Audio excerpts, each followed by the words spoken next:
Almost 17,000 crore रुपए का notice मिला है GST demand and related tax demand delta Corp को सर। दीप, मैंने स्टॉक ऑफ द डे में भी रखा है, लेकिन वही वाली बात है कि स्टॉक ऑफ द डे में क्या करोगे आप, लेवल्स जो हैं। पहली चीज़ तो ये समझ लीजिए कि हुआ क्या है। जीएसटी डिपार्टमेंट ने डेल्टा कॉर्प और इसकी सब्सिडरी कंपनियों को एक टैक्स नोटिस थमाया है और इसकी साइज है 16,800 करोड़ की। अब इसके बाद में मैं आपको 2 ही लाइन बताना चाहता हूँ जिससे आपको अंदाज़ा लग जाएगा कि पहली लाइन तो ये है कि ये नोटिस की साइज़ इतनी बड़ी कि कंपनी का अस्तित्व खतरे में है। Yes sir.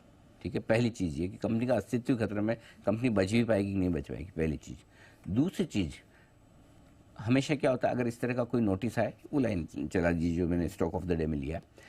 दूसरा ये कि अगर इस तरह के नोटिस की कोई आप अपील करते हैं तो जनरली कानून ये है कि 25% आप पहले भरिए फिर अपील करिए। तो क्या ये 25% भर के अपील कर सकते हैं? कानूनी राय ले सकते हैं, इसमें तो कोई डाउट ही नहीं। कोर्ट में जा सकते हैं, अपील कर सकते हैं, या तो जीएसटी डिपार्टमेंट में ही अपील कर ले या कोर्ट में जाए। तो जाहिर सी बात है जीएसटी डिपार्टमेंट में अपील करनी होगी तो 25% पहले भरना होगा। कंपनी के पास जो लेटेस्ट आंकड़ा मेरे पास है 129 करोड़ रुपए का कैश है, इसका 25% आप समझ लीजिए 4,000 करोड़ के ऊपर का। ये इस टैक्स नोटिस की साइज क्या है वो जरा सा मैं आपको साइज समझाना चाहता हूँ। इसकी साइज क्या है, पिछले 12 सालों में जितनी आय हुई है, जितनी आय उसका 2.5 गुना है। पिछले 12 सालों में डेल्टा ने 6,700 करोड़ रुपए की आय की है, प्रॉफिट नहीं आए। जितना प्रॉफिट किया उसका 15 गुना है। प्रॉफिट किया है टोटल मिला के 1,100 करोड़, डिमांड 16,800 करोड़ की, 15 गुना प्रॉफिट है। ठीक है, और बताता हूँ आपको, जितनी कंपनी की नेटवर्थ है उसका 8 गुना है। नेटवर्थ का 8 गुना है। ठीक है, जितना मार्केट कैप है उसका 3.5 गुना है। आप सोचिए, मार्केट कैप आपका 4,700 करोड़ का है, नेटवर्थ आपकी 2,220 करोड़ की है, मार्केट कैप का भी 3.5 गुना है। तो कहाँ से भरेगी?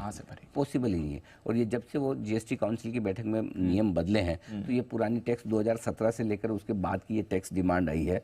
अब देखो क्या होता है, सस्टेन हो पाता है नहीं हो पाता है। अगर नहीं होता तो फिर कंपनी खत्म है।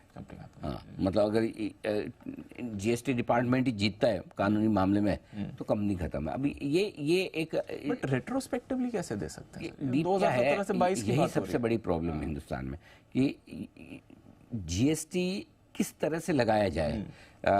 ग्रोस रेवेन्यू पे लगाया जाए, बेटिंग वाले रेवेन्यू पे लगाया जाए, बेटिंग से हो रही इनकम पे लगाया जाए, इसको लेकर लंबे समय से विवाद चल रहा था। फाइनल एक डिसीजन आया, जो डिसीजन भी आया इनके फेवर में नहीं आया। अब जब डिसीजन इनके फेवर में नहीं आया तो पहले जो कंपनी जिस तरह से वो कर रही थी अब उसकी टैक्स डिमांड आई है। सो अब मतलब दोनों ही तरह से आप कह सकते हैं। एक तरफ से अगर जीएसटी डिपार्टमेंट की तरफ से सोचे, बोले देखिए हम तो पहले से सोचते थे कि आपको सब पे पूरे पे लेना चाहिए था, आप ही कम पे ले रहे थे। कंपनी की तरफ से सोचा तो भाई हम तो इतने सालों से ले रहे थे, तब तक आप क्या कर रहे थे? करेक्ट। अगर मैंने कम जीएसटी लिया पहली बार दिन से आप मुझे बोल दो कि पहले आप ले लो, अगर नहीं होगा तो हम वापस रिफंड करेंगे। एक्चुअली करना भी यही चाहिए था, राइट लेकिन वो बिजनेस मॉडल ही वायबल नहीं होता। एग्जैक्टली। तो आई थिंक ये बड़ा टिपिकल सिचुएशन है। अब दोनों के अपने अपने लॉजिक बराबर है कि क्या सही है, क्या टैक्स डिपार्टमेंट के हिसाब से उनका सही है, डेल्टा के हिसाब से उनका सही है। लेकिन पॉइंट क्या है? पॉइंट ये कि हम किसी प्रॉब्लम को इतनी बड़ी क्यों होने दें? एग्जैक्टली।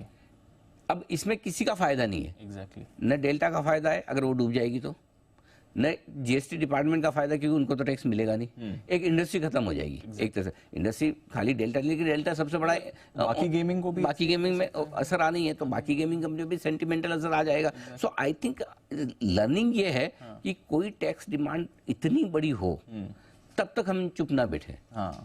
उससे पहले एक्शन ये दोनों के लिए लेसन है, जीएसटी डिपार्टमेंट के लिए भी है और कंपनी के लिए भी है, क्योंकि दोनों के अपने अपने लॉजिक सही हो सकते हैं और हम जज नहीं है ये करने के लिए। लेकिन अल्टीमेटली प्रॉब्लम तो है ही ना, एक ऐसी सनराइज इंडस्ट्री हो सकती है जो आपका हिंदुस्तान में टूरिज्म बढ़ा सकती है। करेक्ट। और नेचुरली आज कितने लोगों के लिए अट्रैक्शन होता है, हिंदुस्तान के बाहर जाते हैं तो उन्हें कैसीनो पसंद है, और गोवा में आजकल बहुत सारे लोग जाते हैं कैसीनो के लिए भी जाते हैं। तो आई थिंक हमें ये देखना जरूरी है कि कुछ डिसीजन ऐसे ना हो या पॉलिसी में डिले ऐसे ना हो कि कोई इंडस्ट्री ही मर जाए। सो आई थिंक ये बड़ा इशू है। लेट्स सी क्या होता है। फिलहाल मेरा ये मानना है 20% के तो लोअर सर्किट पे खुलेगा, इसलिए मैंने स्टॉप लॉस और टारगेट भी दिए हैं। स्टॉप लॉस इसके बिल्कुल फ्यूचर्स बजवा का लो, बिल्कुल तो बजवा ठीक है, 100 क्या सब तो बजा हुआ है इनका। 177 रुपए का स्टॉप लॉस है।